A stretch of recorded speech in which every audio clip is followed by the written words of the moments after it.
Hey everyone, it's Mike Andes. Today we're out in Colorado and we're going to be doing a tour of Augusta Lawn Care locations. This is Joel. He's actually the owner of the year for 2024. Put together our entire coaching dashboard and metrics that we keep track of every month. He's part of a lot of people that are moving from kind of white collar engineering software, and he has started now in Augusta location. This is his third year, and so he's just moving into profit mode on his first location, past 500,000 annual revenue. So let's go ahead and take a tour of his shop facility and hear from Joel from Lafayette, Colorado. Hey brother, how you doing? Hey Mike, how's it going? Good to see you, man.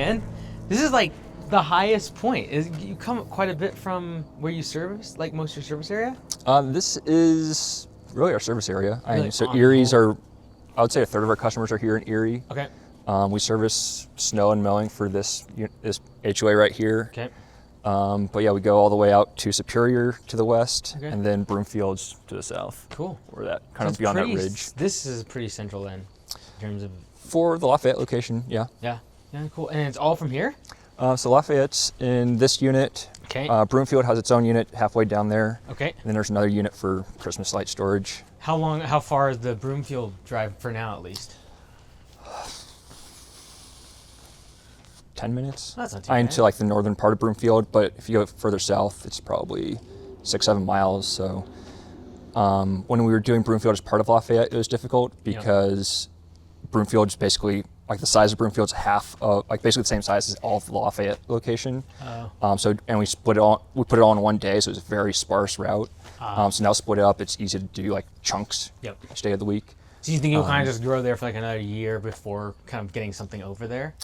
The trouble, shop space is always the trouble. Yeah, right. So for me, it's like I'd like to get out of this and do something with some office space, more so that we have some electrical and like power to charge stuff and kind of meet together. But this is a really nice storage facility because most don't have parking. So you're either like, it's all parking for RV stuff, or you have just storage. Got it. So it's actually not too bad to be here and go down to Broomfield, because Broomfield's more developed, it's a little bit older, so harder to find something like this. Right. Interesting. Cool. Let's go. This is the move. It is awesome. So you all push mower then? Yep. Wow. And then ramp racks for everything? Yep. Let's go. Good stuff. And did you do Christmas lights last year for the first year? Mm-hmm. Good stuff. Yeah, so this is what's left over from last year, and then all the actual customer boxes are in their own unit. Cool.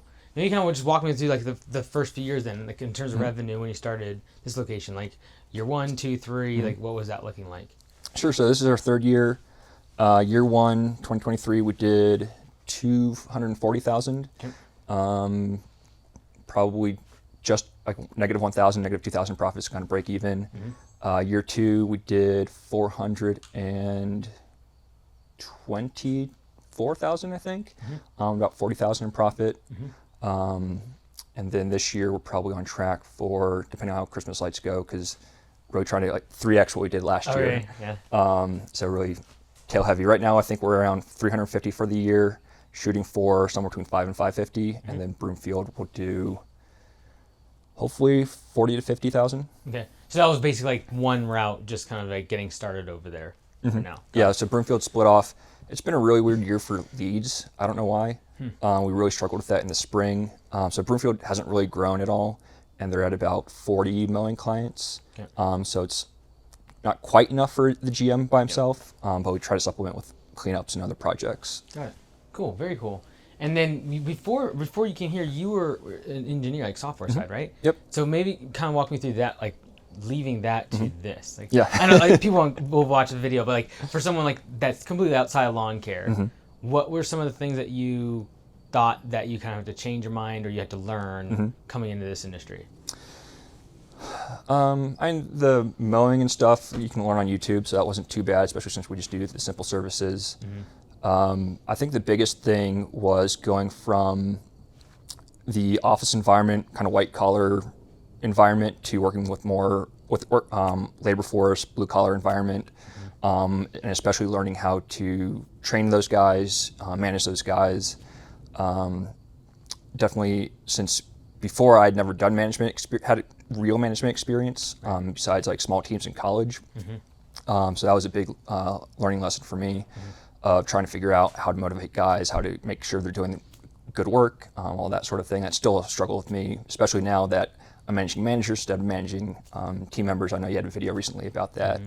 So honestly, that was the biggest transition, that and sales a little bit, but with the simple services, it's less so sales, just making sure that we're providing good service and getting back to people in a timely manner. Like even right now, like I kind of think about a lot of that white collar, like the engineer side, with everything with AI and like so many layoffs. A lot of them are starting to think about like, okay, do I make this huge transition? What would you say to someone like that? Like they is like considering whether it be like welding or they think of going blue collar. What would you say to that person in terms of just like, hey, be careful of these things and like. Also, I think sometimes like being an IC versus a manager and like that transition, what would you kind of tell that 3-year-old version of yourself from back then? I would probably say, it kind of depends on where you're coming from, because I know there's a lot of people who kind of come in, have a lot of cash and want to kind of be a manager immediately and go or manage a manager like I did, which is still tough because you're learning the business and trying to manage someone at the same time. So you're kind of being a little bit micromanager, and that's not necessarily great for whoever you're leading. But if you're not going to go that route, or you're going to go yourself, I would say kind of research what you're going into. Make sure that it's something that you at least like doing, so you don't get in a couple of months in. And business is hard regardless of what you're doing. So if you hate it, you're going to burn out, and it's not going to be fun. So at least make it something that you can enjoy doing, or at least be content doing day after day and working with other people. And I'm not a huge people person, so that's also tough for me, going from individual contributor to more of a manager, leader of a team. And so just make sure that you are comfortable with that as well, because it is a very different space going from like being at a computer and just kind of heads in doing your own thing, even if you are working with a team, to being more hands-on and face-to-face with people, especially with customers as well. So it's a difficult transition, but I would say like make sure you understand what you're going into. It's not impossible to do. It's not. I'd say just kind of it's like people say like I know Cody Sanchez is often saying like blue collar businesses, Main Street businesses are a great way to kind of transition into, but it's not completely hands off. It's never going to be passive, no matter what you're doing. Even right now, I'm pretty hands off, but I'm still checking in on things, checking in with my managers, making sure we're doing a good job. And if I have to step in, I have to step in. So always be ready to kind of get your hands dirty. Working the business is kind of the main thing, as opposed to thinking, oh, I'm just going to put some money in, it'll be hands off, and I'll just be able to lay on a beach doing nothing. Yeah. You kind of ran it a little bit differently. Like even when you were getting your second location, I remember we had our meeting. We were like, hey, is it enough revenue yet? Because weren't quite yet to the 500. Yeah. Like for it to have a second location. So I know having them together and like you're still kind of operating as one for now before you break it off. But like walk me through that thought process of like having two managers versus just being like, hey, let's just keep growing this one until it's fully at 700,000-800,000 in profit mode. What was sort of your mentality or idea behind that? Yeah, looking back, I would probably not have split it off this year. I would have waited another year, and I knew that going in that probably wasn't the best idea. But I was expecting. Again, we had quite a bit of growth. I'm going from 240 to 420 last year, so I expected to be able to continue growing. But for whatever reason, our leads dropped off 33% this spring compared to last year. And that's all on the recurring side or projects too? It's leads. Just across the board? Yeah. Got it. And so we really struggled to grow, and so that kind of led to problems that I didn't foresee happening. And always my fallback plan was could always just move back into one location, one CRM. Right. But the reason for splitting it off was, one, to kind of understand myself what it's like to have a couple of managers and being that more regional manager kind of role, and kind of growing myself that way. But more importantly was I really wanted to triple the lights business. Broomfield, we didn't really have a lot of presence, so I really wanted mostly to get the websites, have the SEO, so that we could rank highly for Christmas lights, and then going into especially next year for mowing and the lawn care side, really rank really well. Have a presence so that we could really capitalize next year on the growth. What do you think you'll do in Christmas lights this year? Between the two? We're only going to do Christmas lights for Lafayette. So it's basically one truck, one crew, because I think you can do, based on what we did last year, targeting 100,000 in revenue. So we did 37 last year. Nice. But we were only doing installs maybe half a week like 2-3 days per week through November. Okay. This year we have pretty much every Friday in October lined up. And then if we can get every all day. your renewals in October? There's a couple new ones too. Okay. But yeah, mostly renewals. And then if we can get almost every day or every day in November lined up, we can easily hit 100 with one crew. Cool. Because that was kind of like your big moneymaker. Even last year, you did like 60,000 in that last month. Yeah, November we hit 64,000, I think. Cool. And so from November and December, we did 37,000 in Christmas lights. And we prepaid for a lot of our materials through Certified Lights. Yep. So we didn't have a huge expenditure of lights all in November, so that kind of helped. It kind of hindered our profit and loss through the rest of the year, but then made November and December look really good. What do you do in January and February here? Because I know you don't do snow. Oh, we do snow. Oh, you do? Yeah, our snow blowers are actually. Oh, we okay, have so shovels back there, all but- residential stuff though. Yeah, all Got residential. it. And do you roll that into snow service or winter services, or is it totally separate? Last year, I put it all together. Didn't love the outcome of that, so this year we're just doing snow separately. And the Were big people just thing- kind of confused by it? I don't know. Okay. So 2 years ago, we just did winter services by itself. We had pretty much 50% opt out straight off the rip, and then more kind of opt out as this crew started showing up in November. They're like, what are you doing here? Yeah. We did the kind of video explanation, the emails, text messages, because last year or 2 years ago, November was horrible because we had to do a ton of refunds for winter services because people didn't see our email. Right. So last year I made sure we did an email, 2 text messages, and made sure like people knew that we were doing this. But we still got 50% to opt out immediately, and then another 20% kind of first couple weeks of November. So we only had like 50 winter services plus snow clients, and then a few more, maybe 20 more snow clients only. Got it. So the goal this year is really to get as many people on snow as possible to fill up our trucks and get them on season passes. So that way we have similar revenue to winter services, but less labor to fulfill. And I think with P4P, the goal is to hit our break-even point on revenue is to get basically our P4P percentage on pay per visit versus the season pass. Got it. Okay. All right. That makes sense. Last year at Augusta Lawn Care, the average location grew revenue by more than 27%. And we're on track to beat that this year. If you want to see why, go to AugustaLawnCareServices.com/franchise and watch over 50 videos and case studies of different owners that took their independent lawn care business and turned it into Augusta Lawn Care. And so you think you'll be able to keep like 2 or 3 of your guys? Kind of is that the goal? I'd like to keep everybody. Okay. So we have 3 techs, 2 GMs right now. So the goal is basically it's 2 trucks for Lafayette, 1 truck for Broomfield. And so if we can get 50 and 100 or 150, that should be, we should be able to fulfill that with all those guys. And do most of those leads come pouring in like right when snow is about to show up though? Or do people think about it a little more ahead here? Some people think ahead. It's kind of like everything. Some people think ahead. Most people wait. Yeah. It was hard last year because we've had a lot of winter services customers, and since we're doing winter services plus snow, that kind of filled up our snow. And so I didn't actually advertise for snow because we were basically full right in the beginning of November. Got it. And couldn't take on any more clients. So I don't know exactly how that was going to work. But this year we're doing more advertising. We have, I think, 2,000 door hangers sitting there For ready snow? to go for snow. Okay, cool. Let's go. Yeah, snow's all right here. Oh, nice. Are you doing the instant pricing on it or Yep, not? yep. Okay, cool. Oh, you're doing the monthly, kind of like the season Yeah, pass the monthly. thing. Yeah, the season pass. Are you just doing like a 4-month thing, or is it? So it's a 6-month season, November through the end of April. This year I'm trying pay for 5 months, get 1 month free kind of thing because Up front? Like if they pay up? No, because so they're going to pay November through March. Oh, okay. The reason being is that usually April it's probably not going to get snow. If we do, it melts by noon. Got it. Like last year we had 2 storms in November, 0 in December, and then January, February we had snow, and then no snow March, April.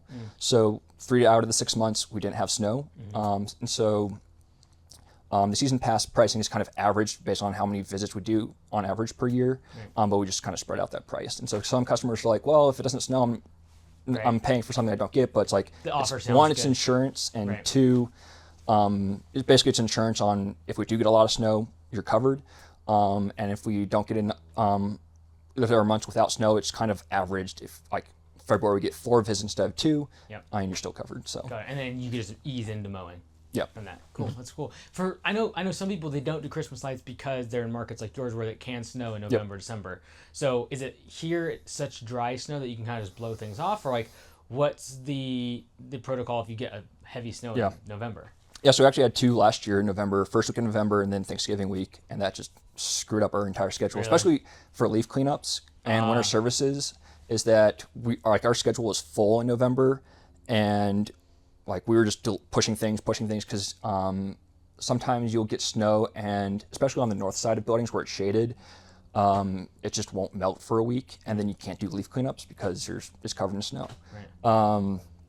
So with lights, it was kind of an issue, but again, since we weren't full to capacity with lights, we were able to reschedule things and move things around. There were a couple customers who were upset because we had to move them 2 weeks just to make sure that the snow was completely gone. But I do remember there was 1 or 2 last year where there was still snow on the roof and we just had to work around it with the ladders and such to be safe, but still get the stuff on the customer's roofs. Do you say, hey, we're only going to do like the lower ones? We didn't have to do that. Okay, cool. And then this year, I plan to, if we really get into snow issues, just rent a lift, park it on their driveway, and usually lifts the houses are small enough that you can get everywhere with one lift. Really? That's cool. Like one of the ones with the arms that go out? Yep. Yeah, articulating booms. They have a reach of like 40 feet or so you can get most places on the house. Would you only do that if there is snow then? Or do you think regardless? There are some houses that are really steep, and even with the goat, it's sketchy to get on them, even if you're harnessed in and have that. So if we do some of those, I'd still want to do a lift just because it's not fun being on a really steep pitch. But most of our houses, like these, are not bad at all to be on. Yeah, no, totally. For the 2 GMs, what's it kind of been like you said, moving from, hey, I'm the manager to now I'm managing managers. What's that like, especially for the location that's kind of just got started, and really he's a laborer, but as GM, what's that been like for you and kind of being that regional manager role? It was really nice in May, June, because my wife and I had our first child end of May. Cool. So I almost checked out in June. You had to have GM. Yeah. Cool. So I got lucky that they were able to take it and roll with it without a lot of input from me. For Lafayette, Matthew, he's my 3rd GM here. So I've had one in 2023, one in 2024, and then Matthew is the latest one, and the only one so far that's survived Spring Rush. So that's a good sign. And so he's had, both of them have had experience running or being involved in a family lawn care business beforehand. So they had experience with at least operations side of it, and this is kind of more the sales side and a little bit of the admin using Copilot. That was the learning curve.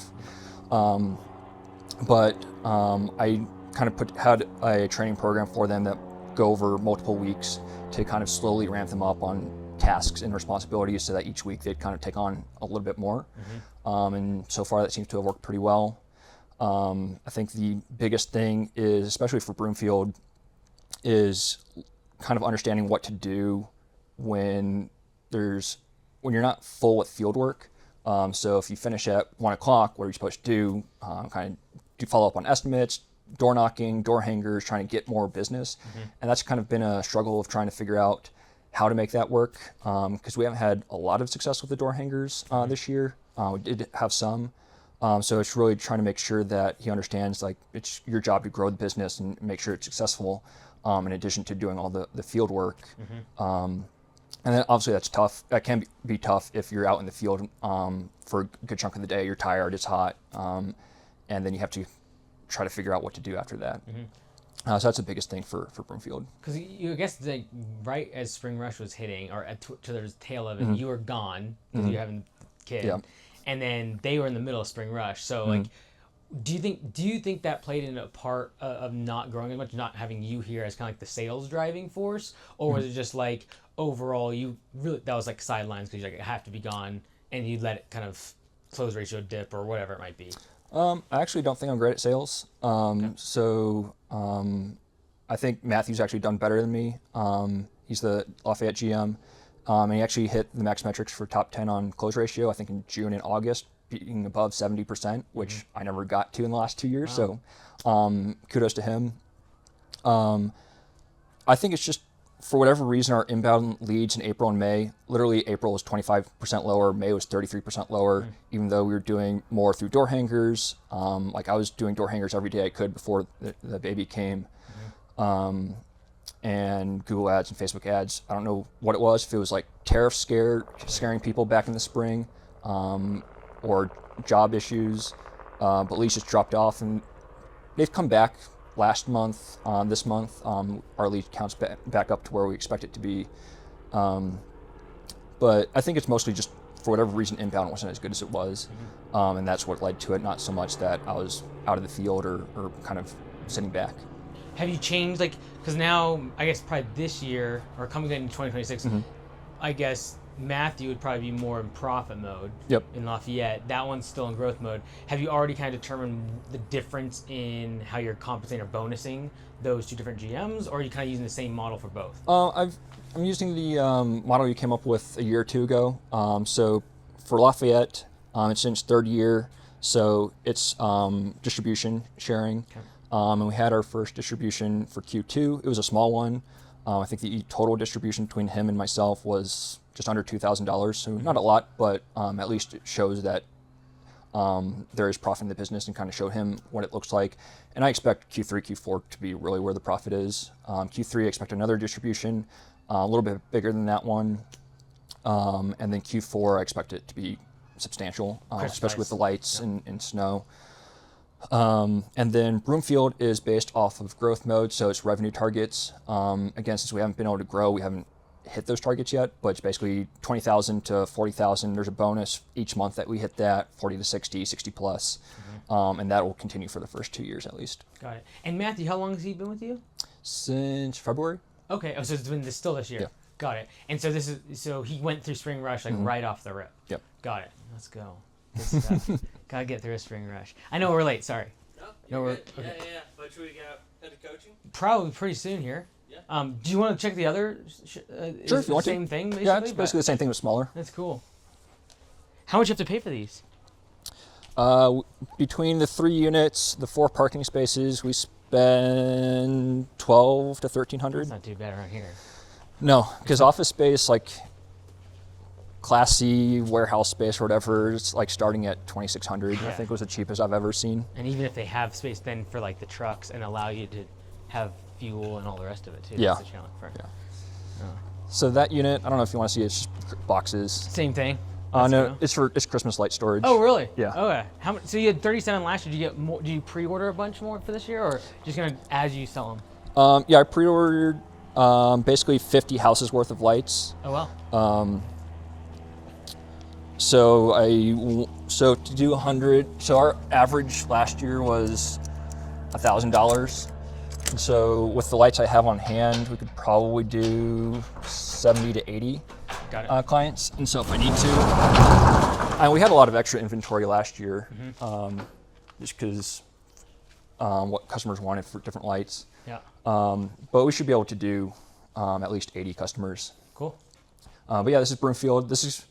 We actually had the unit 2 before over was Lafayette's original one, so 10 by 20.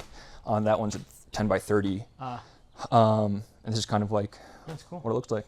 Cool. And so it's really just the one GM working for that one now. Do you think next year he'll get like one employee kind of thing? Yeah, I projected to have one employee for here. We just didn't get the lead growth. But next year, definitely fill up that one truck, just get capacity with those two, so that we can save up, get another truck if we need to, and continue growing. Cool. Lafayette started with 2 trucks right off the rip. That was fine. That worked out well for the 240. I think we got the 3rd truck early last year. So yeah, we went all of 2023 with 2 trucks, and that worked out well. Got it. So that location maybe grew what, like 15% a year this year then? Lafayette? 15, Or do what? 20%? In terms of growth this year? Oh, because it went from like 420 to 5. yeah, it'll probably be like 20 to 30. Okay. In the spring, we were at Q1. Our growth was around 30% before things dipped off in the spring. And so overall in the year, I think we're still at 10 to 20%, and then hopefully in last part of the year, we'll Christmas lights will jack up. Cool. keep going. Yeah. That's awesome, man. Good stuff.